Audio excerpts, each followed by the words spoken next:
Assalamualaikum warahmatullahi wabarakatuh. Di sini saya dengan Kamila Andrita akan mewawancarai Mas Adrian selaku pelaku usaha yang saat ini terdampak COVID-19. Silahkan Mas perkenalkan dirinya sama usahanya apa yang sedang dirintis. Assalamualaikum warahmatullahi wabarakatuh. Nama saya Trian Andi Krisnamurti. Usaha yang saya rintis dan saya geluti sekarang adalah coffee shop.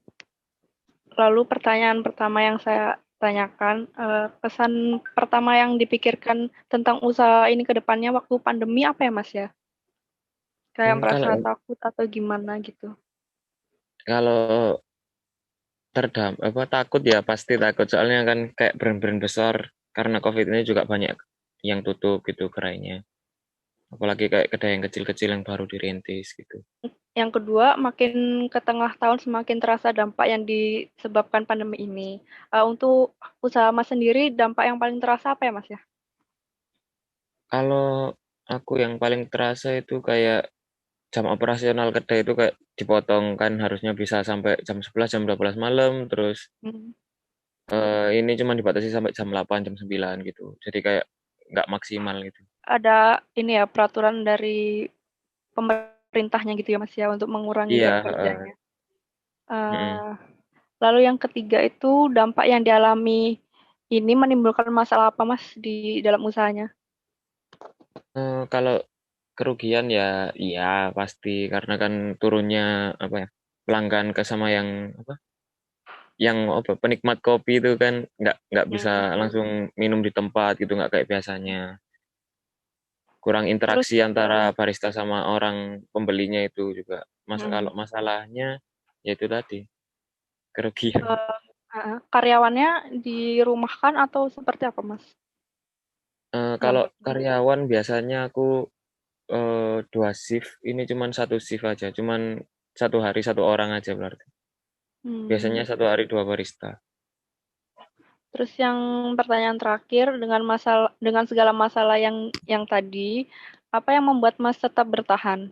Mengingat banyak pengusaha-pengusaha di luar tuh banyak yang gulung tikar gitu Mas. Motivasi apa yang Mas bisa buat bertahan dalam pandemi ini? Kalau yang membuat bertahan itu pertama aku mikir ini usaha pertamaku, terus Mhm, ada orang-orang hebat sing kerja sama aku, jadi gimana caranya mhm. aku tetap bertahan gitu. Harapan Mas ke depannya seperti apa nanti kalau misalnya udah semua berjalan normal?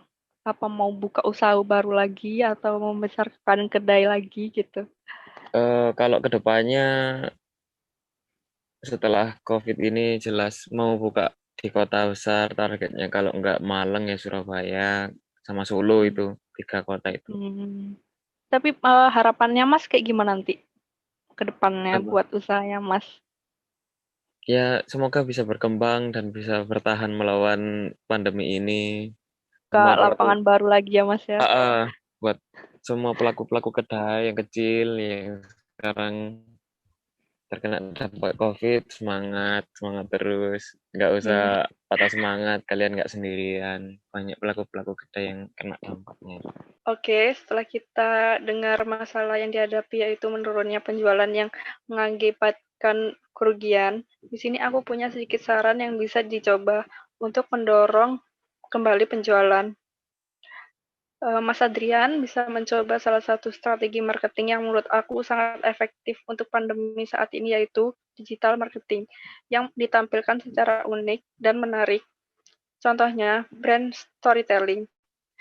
Karena dengan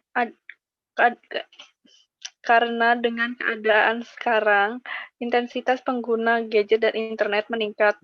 Jadi ini dapat dimanfaatkan untuk mencari customer baru dan bisa juga menjadi alternatif baru untuk berinteraksi dengan customer lama. Terima kasih udah menjawab semua pertanyaan saya ya Mas ya. Terima kasih udah meluangkan waktunya juga. Iya, Semangat Mas kerjanya. iya. Assalamualaikum. Waalaikumsalam.